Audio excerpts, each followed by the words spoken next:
Hello, everyone, and welcome in. I am Aaron St. Denis. You can find me on Twitter at FFMadScientist. That is my guest, JJ Schultz. You can find him at Dino NFL.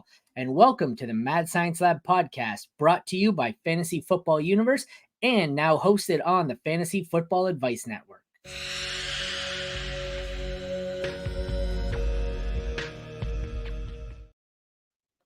I love their intro. Their intro is 6 seconds. My show intro is 22 seconds, and it drives my ADD nuts because I just want to get into it. So I click their intro, and I'm like, oh, wait, I only have 6 seconds. We got to get going. Anyways, we are here with another edition of Dynasty Risers and Fallers for the 2024 offseason. Before we get into that, JJ, how's it going? How's it going?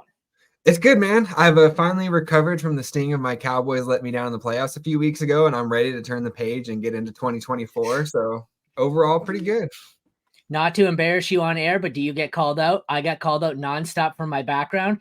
Up until recently, I had my bed in my background because I'm a single parent, and I got it all the time. Your bed is in your background. I'm like, fuck off. What do you want me to do? I don't have room. So I guess we'll see. Normally, I'm across the hall in another office, but my wife works from home on Mondays, and so I got banished to the bedroom. So I guess we'll see. I get relegated to my room normally because my kid is on the good computer here. So I got my bed in the background normally. I hear it all the time.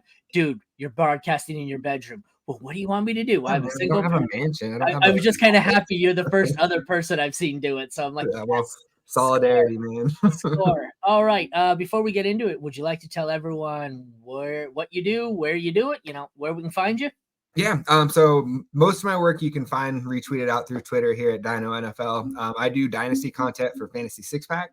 Right now, I just submitted a 4-part article series, kind of going through 350 total veteran players, ranking them out by tier, and give them like a little tier blurb that goes with each of them, kind of views how I'm kind of breaking down each position and attacking it this offseason when I'm building my dynasty teams. Yep.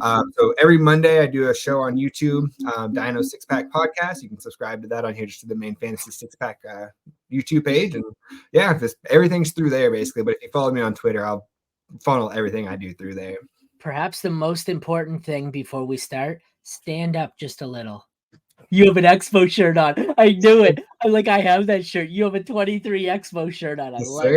I like it. All right. Got tickets for 24 and all that. So man, I can't wait to get back over there. I just got mine too, and I got myself a room at the DoubleTree. I'm not sure I can afford it without remortgaging my house, but I got a room at the DoubleTree. So we'll see. Oh yeah, you're right in the middle of everything. I haven't got lodging yet, so we'll see how that goes. Well, no, last year I was way out in the middle of nowhere because I booked it late. Me and my buddy booked it late. We were like 15 minutes from the first party, 20 minutes from the other party. So I said, screw it. I'm getting the DoubleTree so that way I don't have to drive anywhere and I can just walk. Yeah, so that's smart. All right, I guess we're going to get into it. Your first player is your riser. That is, I was going to say Cincinnati receiver T. Higgins, but we don't know if he's the Cincinnati receiver. So career finishes in this is half PPR. Okay. He has been wide receiver 28, 24, 18, and 51 last year. Obviously, some injury issues. 42 receptions on 76 targets last year, 656 receiving yards, by far the lowest, and 5 touchdowns. We've been using Fantasy Pros and Keep Trade Cut Dynasty rankings. With the exception of yesterday's show, which was IDP. KTC doesn't do IDP. But as of now, T. Higgins is 35th overall, wide receiver 20 on Fantasy Pros, and on KTC, he is 48th overall, wide receiver 25. I guess we could say, is that high for you? We'll go with the Fantasy Pros one. 35 overall, wide receiver 20. You have him higher, or do you think he's going to go higher? I have him right now at wide receiver 18. And I think that by the time the rookies get added in here, that wide receiver 20 number will probably be about right where I'll settle him in out there. But the problem is, I think that a lot of people are going to get crazy rookie fever, and they're going to push a few other guys ahead of him. Shouldn't be. Sorry to interrupt. That is a great point. On KTC, they have the rookies in. Oh, it looks like Fantasy Pros Rankings does too, but he is only affected by Marvin Harrison Jr. Oh no, Malik Neighbors, I guess. So okay, so 2 guys, yeah, that sounds about right. That's what the difference is. I think of 5 receiver slots. There's 2 rookies in front of them on Fantasy Pros. There looks like there's 4 in front of them and a tight end. So maybe that's the difference. But okay, sorry. Wide receiver 20. You said you have him at 18. Do you think? Are you comfortable going higher than that? Do you think he goes higher than that? What do you think? No, so I think actually what's going to happen is I think that once other rookies on top of those big two get added in and people kind of finally catch up on everybody's tapes, that there are going to be a few other guys that get pushed up ahead of him. So I think that like by the time draft settle comes in around, he's going to be closer to like wide receiver 23, wide receiver 24. And at that point, then I'm going all over him, especially when you look back. I mean, you go back a year ago at this time on like a couple of the major sites I pulled ADP from, he's already gone down a round and a half in just a year. And really all that happened is just Cincinnati had the year from hell. You know, T. Higgins got hurt, Joe Burrow got hurt. Joe Burrow came back, was kind of iffy, then got hurt again. And then he closed the year out really strong. In 5 of the 7 games after the bye, he put up double-digit PPR points to close out the season. So the talent's still there. And I think we saw his floor this year. And I think that there's going to be a lot of people that were burned by drafting him pretty high that you're going to kind of see an overcorrection come this next draft season here in a few months. So he's settling in at wide receiver 20. I think he's a confusing one for me. Ultimately, I think you're right. I think he's going to drop a little bit, maybe to a low end wide receiver 2 because the rookies are going to be pushing him down. But then I'm interested. It could go one of two ways. He could go even further down if he gets a bad landing spot. But if he gets, say he goes to Kansas City, he's going to go from wide receiver 20. The rookies will push him down to 24. He's going to go up to like 12. So that's the interesting part for me. He seems like he could be a good buy low. I don't really know. I feel like 2 months is going to be at the perfect buy window because I think they're going to put the franchise tag on him, and that's going to kind of cool the hype on him for a year. And then next year he's going to be free agent all the way. And then I think that's where you're really going to see the value coming in here, getting a year ahead of it. Do you think, would you prefer he stays as in Cincy on the franchise tag, or would you rather? I'm trying to think of what a great, like there aren't a ton of scenarios as free agents like Baltimore, KC, Buffalo.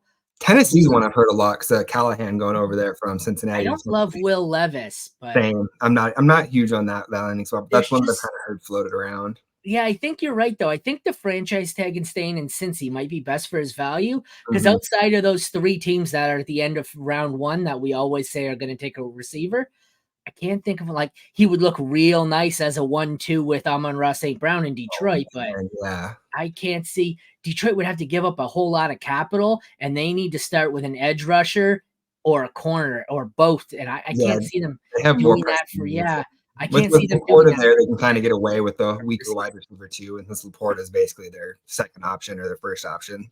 Yeah, we'll take a look here on the board. What did I say? He is wide receiver 20, 35th overall.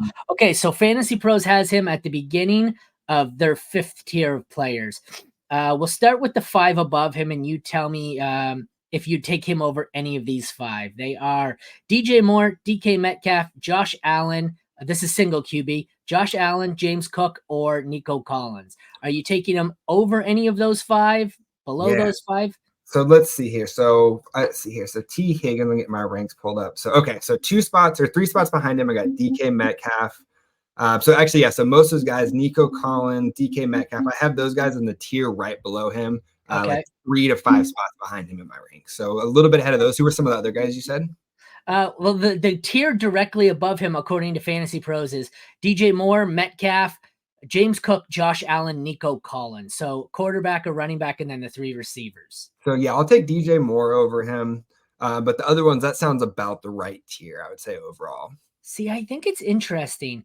I think I'd take him for sure over Metcalf and Cook.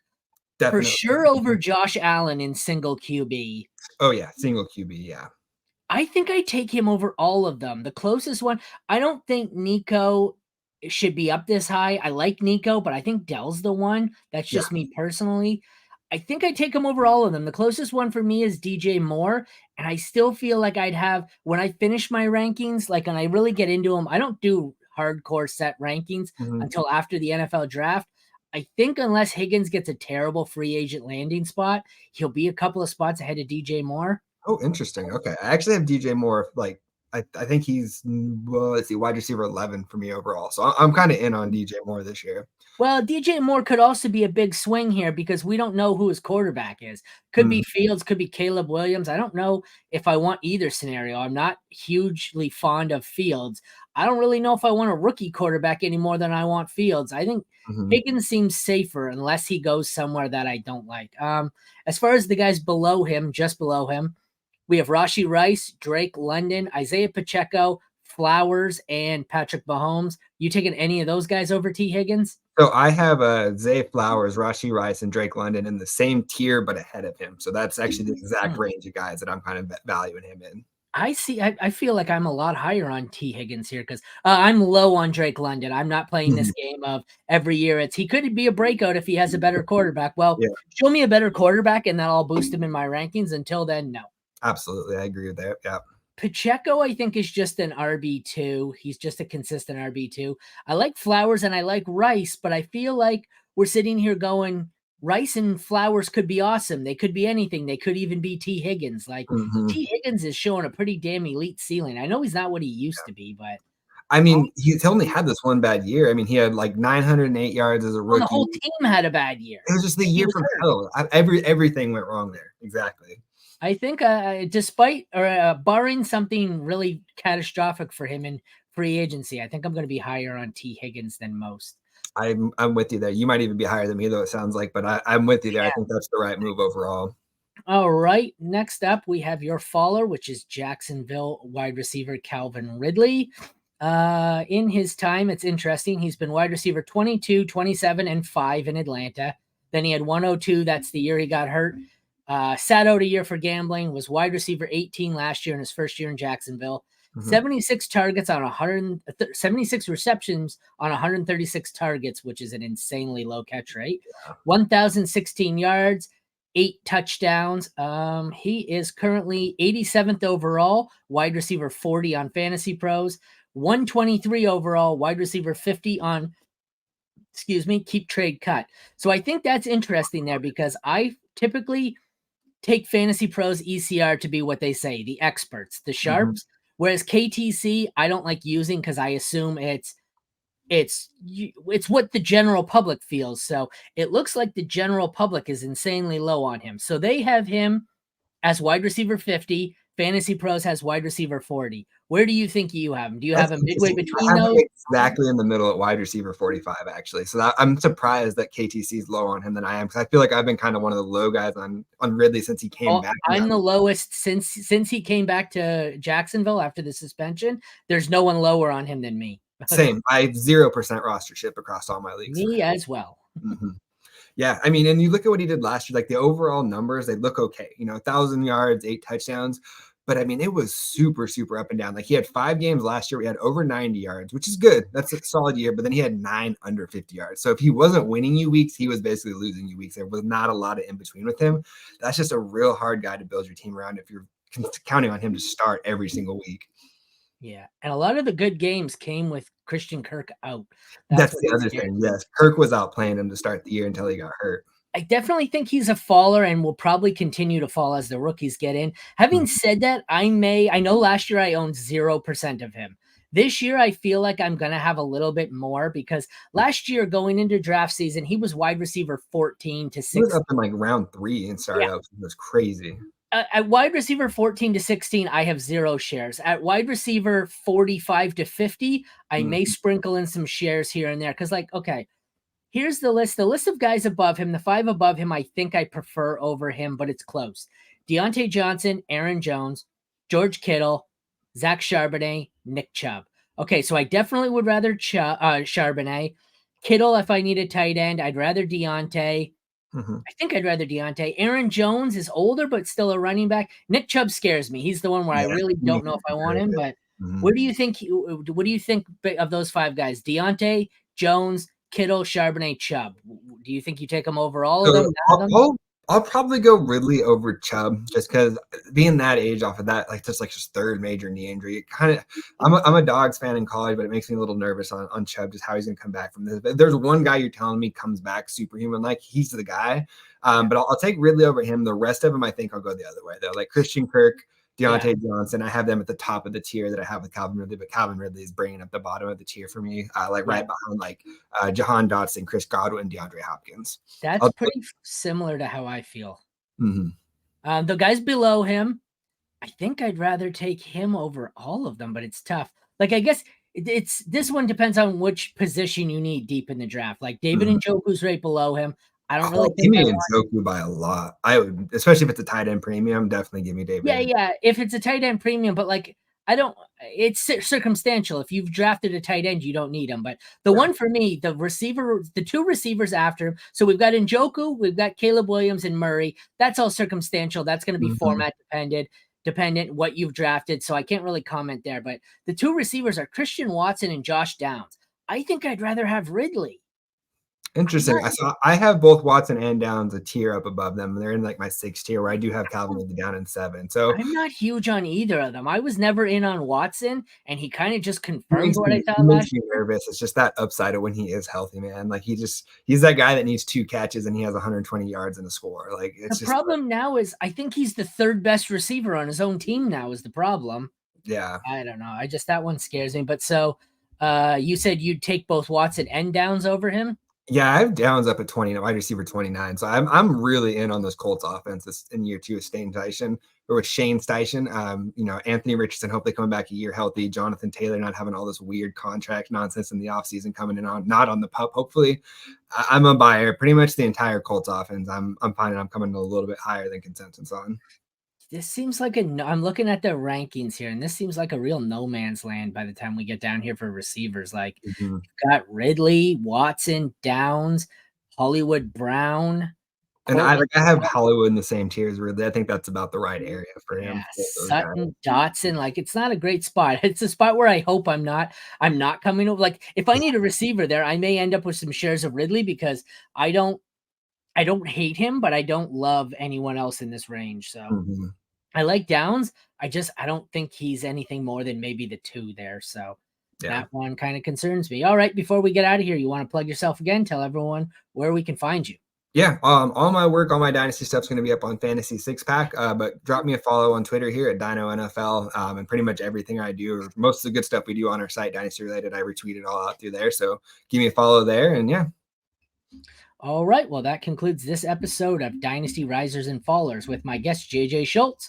Thank you for tuning into the Mad Science Lab podcast, brought to you by the combination of Fantasy Football Universe, hosted on the Fantasy Football Advice Network channel. Thank you all for tuning in. Check back tomorrow for the next Dynasty Riser and Faller episode. Take care, and thank you, JJ, for joining. Yeah, thanks for having me, man.